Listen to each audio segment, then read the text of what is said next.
Olá, sejam bem-vindos a mais uma edição do programa Autoação no 14. Nossa convidada de hoje já esteve presente aqui outras vezes, mas para falar de temas variados, temas que não ficam perecíveis, que você acompanha na grade de programação do canal 14 da NET e também no nosso canal do YouTube, programa Autoação no 14.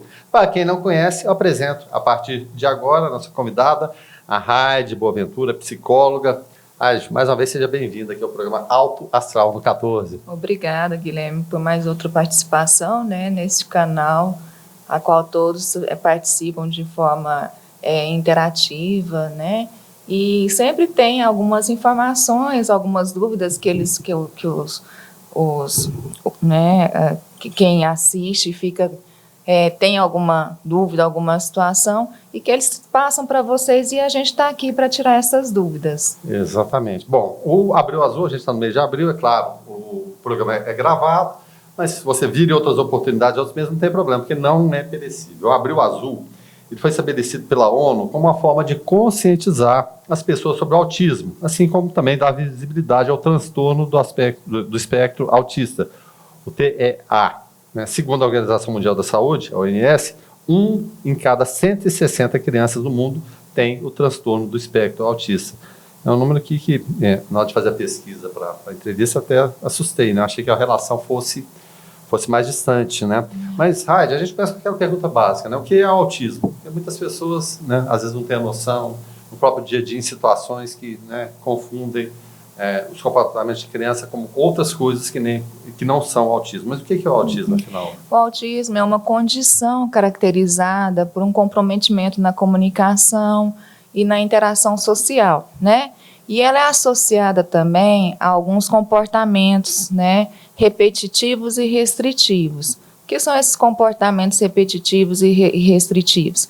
São aqueles comportamentos que a gente percebe que a criança ela está fazendo um comportamento inadequado, Por exemplo, muitas das vezes ela fica batendo a mão uma na outra, ou ela fica muito balançando o corpo, ou ela se joga muito no chão. Aquelas situações que popularmente as pessoas falam, tá dando uma birra, Então nós temos que perceber essa situação, Então é essa situação que é caracterizada como um autismo. Bom, e por que o autismo? Bom, a denominação correta hoje é transtorno do espectro autista, é isso mesmo? É o que nós chamamos de TEA, TEA.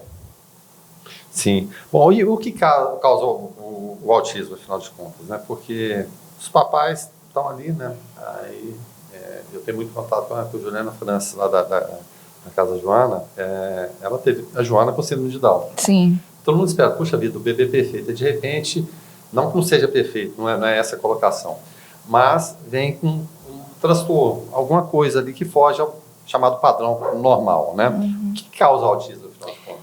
A etiologia do transtorno do espectro autista ainda ela é desconhecida, Mas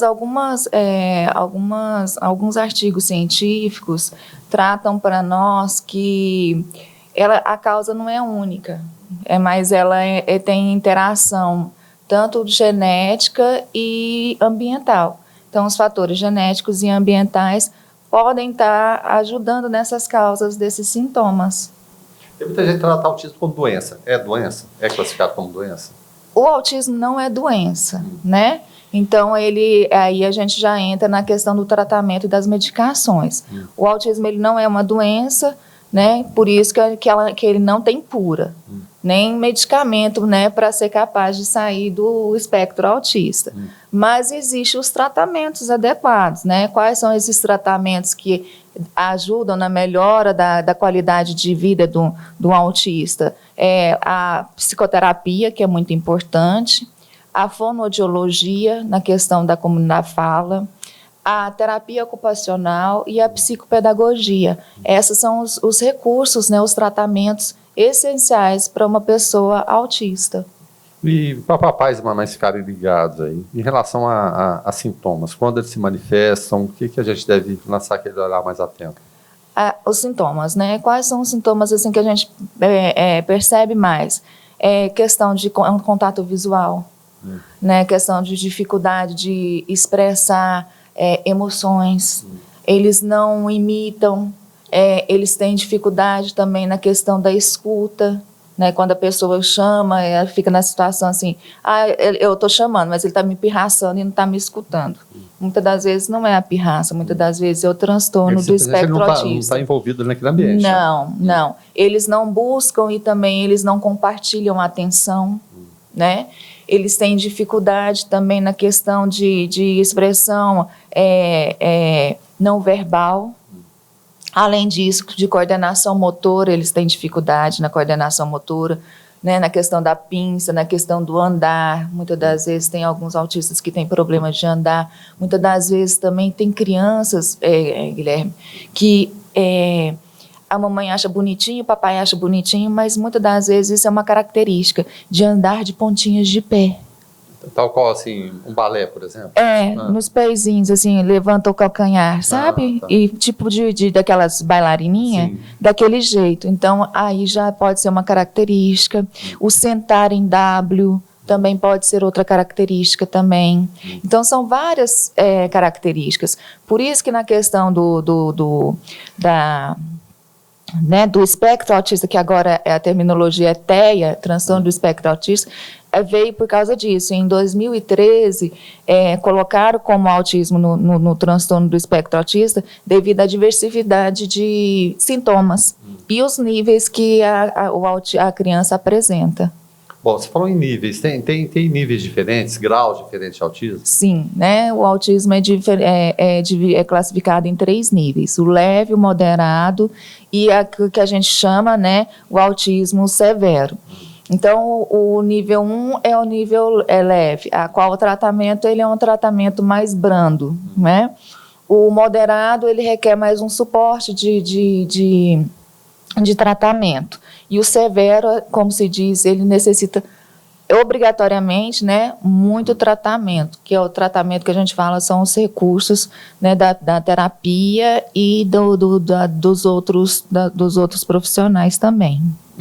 A gente sempre fala aqui de equipes multidisciplinares. Sim. Elas são fundamentais nesse processo. Nesse processo do espectro autista, o tratamento ele é funcionado, a qualidade da criança vai ser resolvida a partir dessa equipe multidisciplinar. E envolvimento dos pais, da família, porque é comum que você acolher, você ficar atento àquela situação, Sim. mas tem casos em que, infelizmente, a gente sabe que tem gente que ignora, rejeita, esconde. Acho que até em outras entrevistas eu falava que era muito comum, passado não muito distante, né, gente? Há 40, 50 anos atrás você escondia. Sim. A família escondia. Sim. Simplesmente viviam uma vida de isolamento. Né? E isso ainda é comum, Raj? Infelizmente, claro, a informação vai chegando, a gente vai evoluindo, mas acontece também. Informações a gente sempre vai tendo e conhecimento, né? Aí a questão, igualzinho a gente fala, quando a mãe chega e fala assim, eu percebo que o meu filho tem autismo, o que eu devo fazer, né? Sim. Primeira coisa que a gente fala é a aceitação. É muito difícil, sei que é difícil, mas tem que aceitar para quê? Porque os pais vão ter que adentrar nesse mundo. Então, eles vão ter que saber conhecer o seu filho para estar manuseando com ele, para ter uma qualidade de vida bem assim, para haver interação realmente, né? Então, assim, os comportamentos eles vão ser adquiridos através dessa situação, do cotidiano. Então, é importante com que os pais também façam terapia, para com que eles tenham dicas, orientações, conselhos de saber como lidar na situação. Muitas das vezes tem crianças autistas que elas dão aquela situação de surtos que a gente fala, que elas não querem que pessoas cheguem perto dela. Né? Então tem que deixá-la acalmar, tranquilizar para você chegar perto dela. Então são situações que a gente requer, né, querendo ou não, informações e conhecimentos a partir do assunto. Isso é importante. Existem muitos grupos de interação entre pais, né? Pais Sim. de crianças autistas, de trocarem referências, experiências, o que já viveu, pode viver. É importante isso também. E também existem muitos sites, né, na internet que a respeito desse tema, né? Então, são vários também, tem vários grupos, né, que compartilham essa situação e que sempre, eu acho interessante, que até colocam, né, o cotidiano da vida para cada um saber como lidar com o seu filho. Como lidar, porque é um desafio, sem dúvida nenhuma, seja para a criança, para a rotina diária dos pais, é uma rotina que a gente imagina não é nada fácil. Não, principalmente quando o autismo é um autismo mais severo, né? São situações realmente que requer muita atenção e muito cuidado. É porque a gente fala muito no amor incondicional. É claro que ele existe, né? A gente não espera nada em troca. No caso do autista, muitas vezes não há essa contrapartida. Não. A questão do carinho. Não. A gente pode falar assim, de repente o pai, a mãe, que eles são próximos, é um estranho para eles? Como é esse universo, Raíssa? Muitas das vezes tipo eles não conseguem, né, expressar as suas emoções. Eles têm essa dificuldade, não realmente. Eles não as tenham, né? Não, eles têm as emoções, mas eles não conseguem passar essas emoções para as outras pessoas. Por isso que o espectro autista, né, eles não conseguem fazer essa situação. E é até interessante na questão do adulto, né? O adulto, quando tem o espectro autista, ele tem essa dificuldade dessa expressão, né? Expressão facial. Eles têm dificuldade na questão de saber piadas,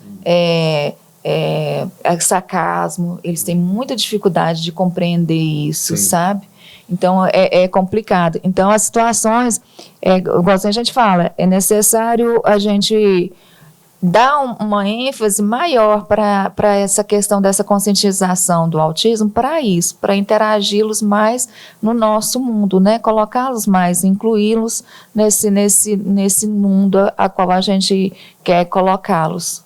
Certo. Em relação à síndrome de Asperger, no que ela difere do autismo? A síndrome de Asperger, ela é como se diz, a mais amena do autismo, né? Ela, na questão dela, a alteração na questão das habilidades de socialização. O Asperger, ele é uma criança que pode ter bom nível de inteligência ou a inteligência acima da média. Sim. Então, a questão que o pega mais é a questão da dificuldade de relacionar, de ter interação social. Ele não consegue ter interação social, né? Então, ele tem dificuldade de lidar com as expressões também, né? Não verbais, dificuldade também na questão de imitar. Eles criam uma rotina e um rito para determinada tarefa. Qualquer coisa que interrompa aquilo para eles é terrível. Quebrar, como se diz, mudança, isso aí a gente fala dificuldade de transições, né? Essa quebra de mudança, eles já ficam numa situação, parece que tiram ele do mundinho deles, né? E aí eles ficam aí da questão da irritabilidade e um pouco de nervosismo. Sim. E você falou aí na inteligência acima da média. Como que ela é adquirida se essa interatividade é pouca? Como que acontece isso? É nesse nível bem assim, baixo, digamos assim, dos níveis diferentes que você falou, né? Falou da severa, da média. Onde ela se dá e como que acontece isso? Porque a gente tem gênios, né? Na verdade, não é isso? Muitas das vezes. Pensando, mas no interage, como que consegue adquirir isso? Pois muitas das vezes realmente vem na genética, né? Muitas das vezes é da genética que vem essa situação. E então, assim, tem crianças que têm síndrome de Asperger, que eu acho interessante que já com 3 aninhos eles falam inglês perfeitamente, né? Contam contam em inglês, as cores em inglês. Então, assim, são coisas assim, que vêm na genética mesmo. Até os pais falam, não, ele é super inteligente, mas existe a situação da interação social que eles têm maior dificuldade. Porque a gente pensa assim, não houve estímulo, não estimulei ele a aprender inglês, ou fazer cálculos complicados. Não, mas eles mesmos, eles vão mexendo, porque agora, como se diz, né, dá um celular para eles, eles vão mexendo naquele celular ali, vão descobrindo as coisas e vão captando aquela comunicação ali para para saber, e captam rapidinho, pega as coisas rapidinho, né? Não tem aquela questão de ter dificuldade de atenção, concentração, não. Rapidinho pegam e começam já a ser estimuladas. É impressionante, né? Já viu diversos filmes e fica tentando entender como se dá, né? E, em relação a confirmar o diagnóstico, como se dá isso? Através de psicólogo, psiquiatra? Como se confirma esse diagnóstico? Como que fecha o diagnóstico? Ele é difícil de ser fechado? Não, a questão ela é totalmente clínica, né, que a gente fala, é através das observações diretas do comportamento da criança, que é fechado o diagnóstico, né? Aí a gente fala aí de uma entrevista detalhadíssima com os pais a respeito disso, porque os sintomas, eles estão presentes até, né, como se diz, até antes dos 3 anos de idade. E o diagnóstico pode ser possível fechar com uns 18 meses, mas assim, fechado porque os pais levam por causa da questão da dificuldade, né, eles têm situação dos problemas da fala, né, se a pessoa, então, entre os 12 meses e 18 meses, se a criança não desenvolve bem a fala, aí os pais já ficam preocupados e já levam para ter uma questão do diagnóstico a respeito do espectro autista. E em relação ao diagnóstico tardio, como identificar? De repente você não tinha aquelas indicações, mas depois aparece, é normal, ou pode ter o contrário também, de repente tudo indica que será, mas não é. Os sintomas essenciais e principais para fechamento de diagnóstico tardio são a questão da comunicação, da socialização e a interação. E associado também com os comportamentos, que igualzinho eu estou falando para você, repetitivos e restritivos. Muitas das vezes a criança a partir de 3, 4 anos de idade já começa a ter aqueles comportamentos repetitivos e restritivos.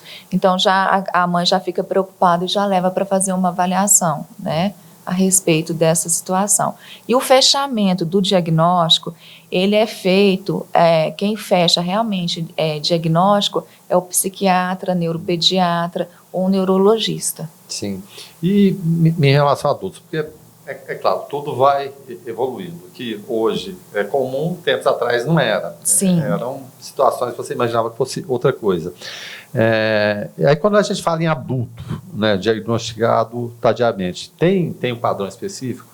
O padrão específico que o Paulinho estava falando para você, né, as dificuldades. Tem dificuldade para jovens, para crianças, no adulto também? Sim, o adulto também vai ter dificuldade na questão de interações entre os pares, de relacionamento, né? Na interação, na questão da comunicação também. Eles não, igualzinho eu falei para você, eles não entendem piada, não sarcasmo, eles têm dificuldade, entendeu? Então são coisas assim que eles nesse momento da conversa, eles podem até ter uma conversa atípica e estereotipada. Às vezes até dá uma bronca em você, né? Sim. Pode acontecer. Eu falo que eu já tive esse tipo de interação, que você falou em relação, porque muitas vezes a gente brinca ali, né? Faz uma piada. Sim. Só que levam a sério, né? Uhum. Eles não têm essa compreensão. É muito no pé da letra, né? Então, eles levam muito nossa fala, eles levam muito no pé da letra. Então, a gente tem que tomar cuidado nessa questão também das piadas, dessas indiretas, né? Porque eles eles têm dificuldade de captar essa situação. Demora no diagnóstico. Quais são as consequências, Raide? Bom, a demora no diagnóstico, as consequências, elas são a hipersensibilidade sensorial, o Guilherme, pode trazer dores para o autista, né? Por exemplo, como se diz, alguns sons, eles podem trazer dor de cabeça, essas situações. Na questão também, a terapia, ela é muito importante para quê? Para ajudar na questão da irritabilidade. Né? A criança, quando não faz a terapia, ela já tem um grau de irritabilidade muito grande e pode ocasionar agressividade. A agressividade também, ela pode vir na questão escolar também, né? Pode acarretar também prejuízos. Por exemplo, a criança na pré-escolar, ela não foi diagnosticada e ela fica agressiva e começar a atacar objetos nos seus coleguinhas. Então, isso pode estar ocasionando também, né? E a questão também é que alguns autistas, eles não têm medo. Eles vão, se arriscam, sabe, no perigo. E muitas das vezes podem acarretar graves acidentes. Então, por isso que a consequência pode ser, né, alguma coisa assim que prejudica a criança. Outra coisa, porque a gente está falando de crianças que vão se tornar adolescentes, jovens, e passa pela questão sexual também. Sim. Como lidar com isso, que eu imagino que seja outro desafio também, né? A questão da criança, do jovem autista, é porque eles, querendo ou não, eles são muito ingênuos nesse aspecto, né? Então, demora muito a questão do desenvolvimento psicossexual neles.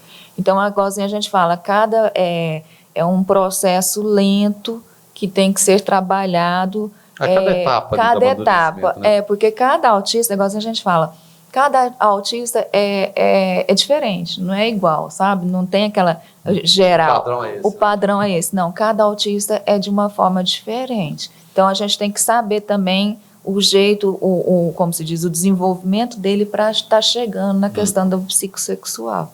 É importante os pais ficarem até saber lidar com isso. E o importante que a gente sempre fala é o profissional. Quem vai te ajudar é o profissional. E dentro desse contexto, o Raide, pai, a mãe que está acompanhando aí, de repente desconfia que o filho tem autismo. O que é que deve fazer? Né? Porque a gente falou uma série de sinais aqui, as pesquisas acontecem, né? Ainda bem que a gente está na internet hoje com muita pesquisa, mas evidentemente não vai ser aquilo que vai dar vai ser o computador que vai dar o diagnóstico para você. Mas o pai e a mãe, de repente, olha, eu estou achando que tem. Qual que é o primeiro procedimento? O primeiro procedimento é procurar ajuda médica, né? A ajuda médica para com que o neuropediatra, ou o psiquiatra, ou o neurologista encaminhe para fazer a avaliação neuropsicológica. Aí vai ter o diagnóstico e realmente o fechamento vai ser com eles, né? E aí, a partir desse fechamento de diagnóstico, o que eu posso fazer? Existem os recursos que vai ser trabalhados, que é a fono, a terapia ocupacional, psicoterapia e a psicopedagogia. São, assim, suportes para a qualidade de vida de um autista. E falando de rede pública, como que é esse atendimento? Ele funciona de fato? A gente às vezes critica tanto o SUS, mas sem o SUS a coisa ficaria pior ainda. Mas como que funciona hoje em relação à questão do autismo? Bom, Guilherme, nesse aspecto eu não tenho muito a ver com o SUS. Mas, pelo que eu percebo, eu acho que funciona na questão do CAPS, né? E existe outros... Uma rede de apoio. Uma rede de apoio a respeito dessa questão do autismo.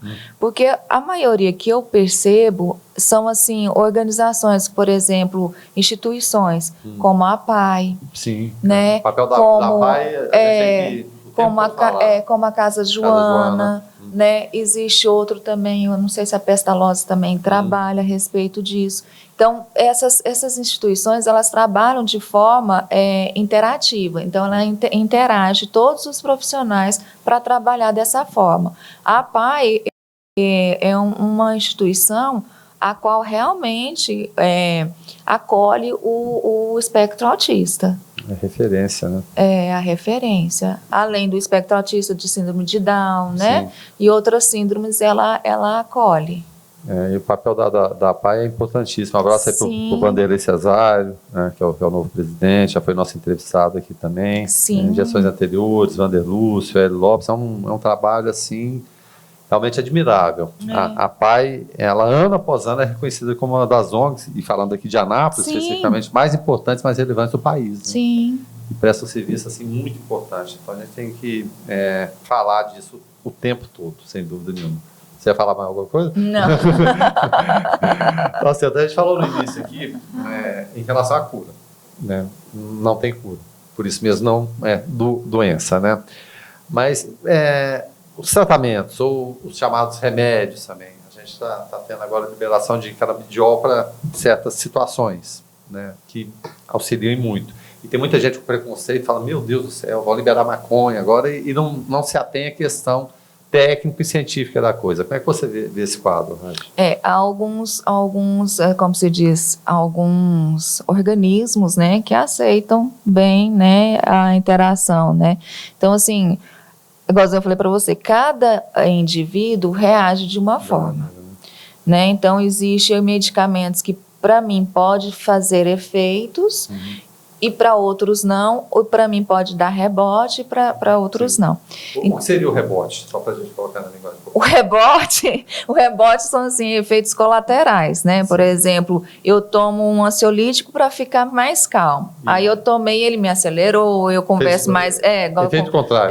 Efeito contrário. Converso mais que o homem da cobra. Então, isso aí é o efeito, é o rebote que eu falo. E aí, o que acontece?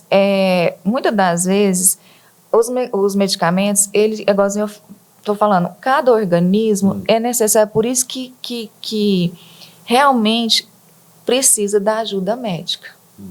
Troca de opiniões ali o tempo todo. Sim, por quê? Porque o médico, o psiquiatra, o neuropediatra, né, o neurologista, ele vai estar interagindo e sabendo se o organismo está reagindo da forma adequada ou não com aquele medicamento.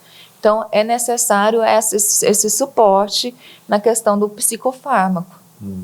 É fundamental. Você ter o acesso, vai fazer efeito, não vai? Enfim, porque muitas das vezes a gente se automedica e é uma situação assim que eu falo até que a gente tem que tomar muito cuidado. Porque em vez da gente fazer o bem pra gente, a gente está fazendo um prejuízo pra gente. Igual, funcionou para mim, toma aí, é uma maravilha, né? E muitas vezes, ou a maioria das vezes, evidentemente, não é nessa formatação. Se fosse simples assim, né? Estava fácil. Nem de médico precisaríamos. No médico nós não estaríamos precisando, né? Não precisaríamos. Mas agora de psicólogo. Às vezes a família precisa de psicólogo, às vezes precisa de ter o acompanhamento ali, o pai, a mãe, fazerem parte desse processo com acompanhamento psicológico também. Sim, eles são, como se diz, é necessário o suporte, né, para os pais, para os familiares, né, para os responsáveis. Por quê? Porque muitas das vezes realmente são fatores um fator estressor, né? Muito. Então a mãe tem que saber segurar a raiva. Muitas das vezes existe mães, né? Existe igualzinho na pergunta anterior. Quando a maioria dos pais sabem, alguns pais sabem que o filho é autista, eles largam a mãe. Né, eles abandonam. Sempre fica pra mãe, né? Eles abandonam a mãe. Então, o que acontece? Apareceu já duas situações lá no meu consultório, na questão da mãe se sentir culpada. Ainda tem mais essa ainda. Ainda puxa então mais já isso. Puxa a culpa, né? Então, muitas das vezes é necessário fazer o tratamento, uma psicoterapia individual, para realmente tirar essa culpa, porque não é culpa, igualzinho a gente viu. A etiologia do transtorno do espectro autista, ela vem com fatores genéticos e ambientais. Então, pode também ter tido um estresse na gestação, tribulações na gestação, uma queda na gestação, entendeu? Então, são coisas que estão acarretando junto com o genético. Mas, assim, é necessário fazer para isso, para tirar nessa situação, saber lidar com a criança e saber também se conhecer um pouquinho a respeito, né, dela própria, de saber como que está, não ter conflitos mais conflitos que tem na casa a respeito da criança, né. E outro fator também, porque existem pais que podem, de repente, ficar muito estressados com aquela situação, às vezes até agredir. Sim. Acontece. Por outro lado, também tem pais que se tornam super protetores, né? Que querem criar aquela... Não pode criar aquela bolha. Mas como balancear isso, o Rádio, esses extremos? É a partir da terapia. A partir da terapia que vai ter, como se diz, a terapia que vai dar um rumo, um norte para essas situações, né? Porque é a partir daí que eles vão saber lidar com isso. Porque não pode também... ele está sendo criado para a sociedade. Então, a gente não pode retirá-lo da sociedade. A gente tem que incluí-lo na sociedade. Mas também a gente tem, igualzinho a gente fala, a gente tem que também ficar um pouquinho de olho, porque eles são muito sinceros, a sinceridade predomina no autista, a ingenuidade. Então, isso aí a gente tem que tomar cuidado e ficar de olho também.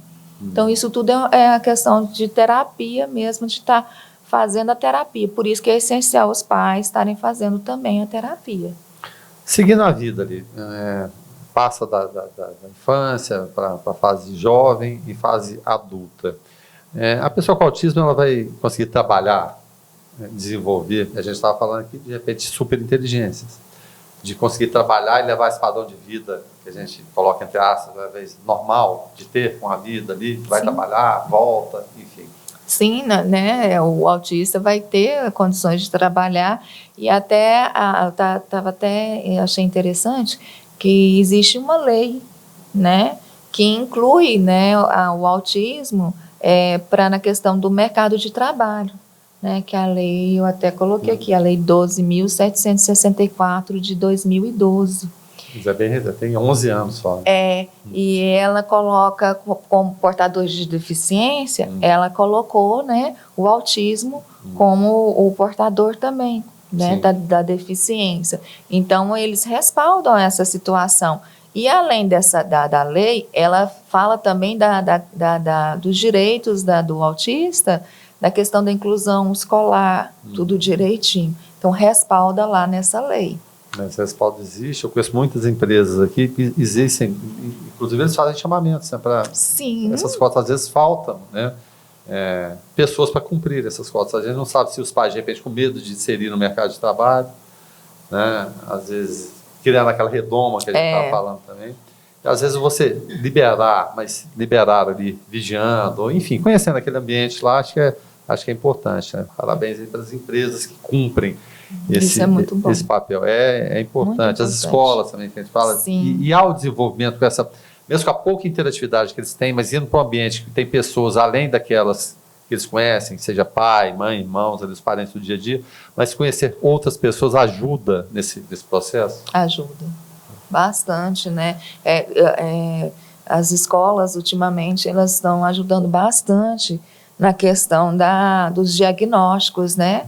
Então, as escolas, muitas das vezes, elas estão encaminhando para nós, psicólogos, sobre tratamento, né? Muitas vezes já vê alguns comportamentos que não estão adequados, já encaminham, né? A maioria das escolas públicas está fazendo essa situação, né? E para que tenha, por exemplo, cuidador, é necessário realmente um laudo.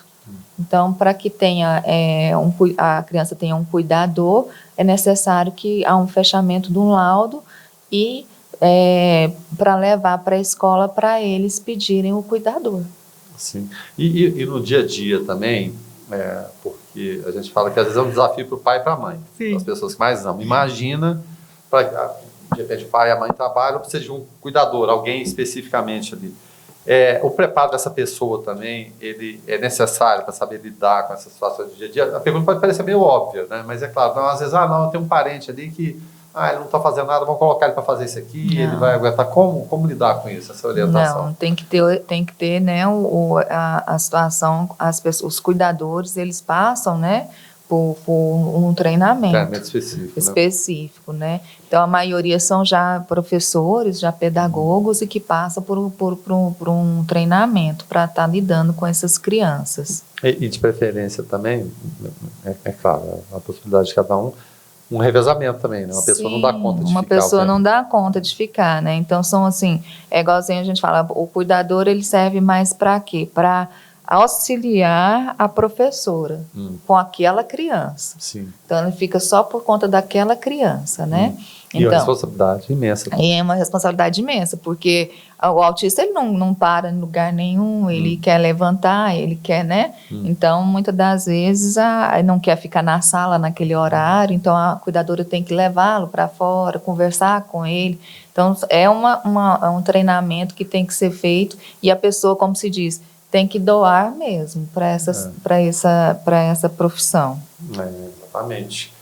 Rádio, a gente está quase terminando aqui, mas comparando-se homens e mulheres, eles possuem a mesma chance de desenvolver autismo? Isso tem uma proporção maior, incidência maior em homens, mulheres, ou não? Ou é por igual? Não.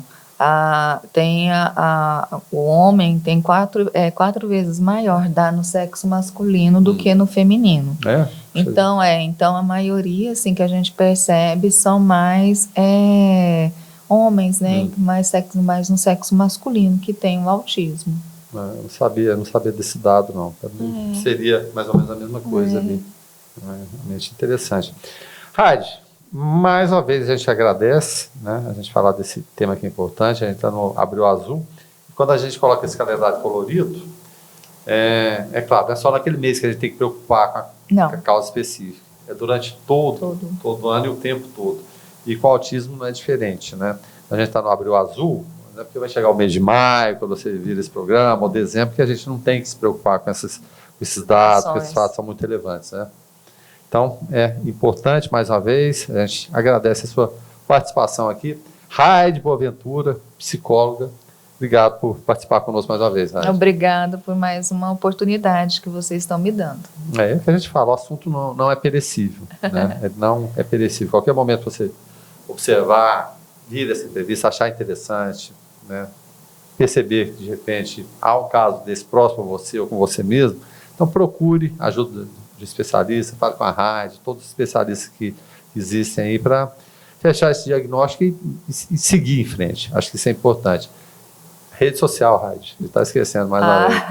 Raide, né? PC, Raide, PC. Mas o Raide, H-A-I-D-Y.pc, né? E a Clínica Alto Astral, né? Nós estamos lá na Clínica Alto Astral, sempre, de segunda a quintas-feiras. Certo, é só falar lá com toda a equipe do José Vai e falar com essa simpatia que é a Raide. Obrigada. Tá certo? Então a gente mais uma vez agradece a Raide, você, amigo assinante, você por acaso chegou no finalzinho da entrevista, não fica preocupado não, ela passa em horário diverso no canal 14 da NET e também no nosso canal do YouTube, Programa Alto Astral no 14. Então, mais uma vez, muito obrigado. Clínica Radiológica de Anápolis, Arroz e Feijão Imperial, Geolab Genéricos, Hospital Evangélico Goiano, Unievangélica, Supermercados Atende Mais, Compensados Anápolis, Clínica Vacine, Produto JK, a Arte do Algodão, Farmácia Naturalis, Cicobi Unicentro Norte Goiano, Lages Vibracom, Porto Pereira Hipercozinha Industrial, Rádio Imprensa 104,9 FM, Restaurante Barriga Cheia, Síntese Comercial Hospitalar, Egoservice Vigilância e Segurança Privada, Meglif Uniformes, Pérola Distribuição, Crédito Contabilidade, Perícia e Auditoria, Laveste Lavanderia Hospitalar, Arroz Frito e Restaurante do Macarrão, Doutora Cristiane Santos, Endodontia, Cirurgia Parodontítica e Traumatismo Dentário, Mamãe e Bebê Kids, Varejão das Fábricas, Clínica Alto Astral, Usa Arquitetura e Interiores, Fazenda Campo Largo, leite de qualidade, Arquivo Off, guarda e organização de documentos, folhas, suplementos naturais, Droga Lúcia, economia a serviço da sua saúde, Opção Ótica, Exclusiva Castor, um sonho de colchão, Centro Automotivo de Reparos Lagcar, Caplife, tratamento capilar, Dotes, tecnologia e comunicação, Sabor e Arte, a arte de comer bem, Graça e Falcão, doceria, Mega Estúdio e Única Curativos, tratamento de feridas e serviços de enfermagem.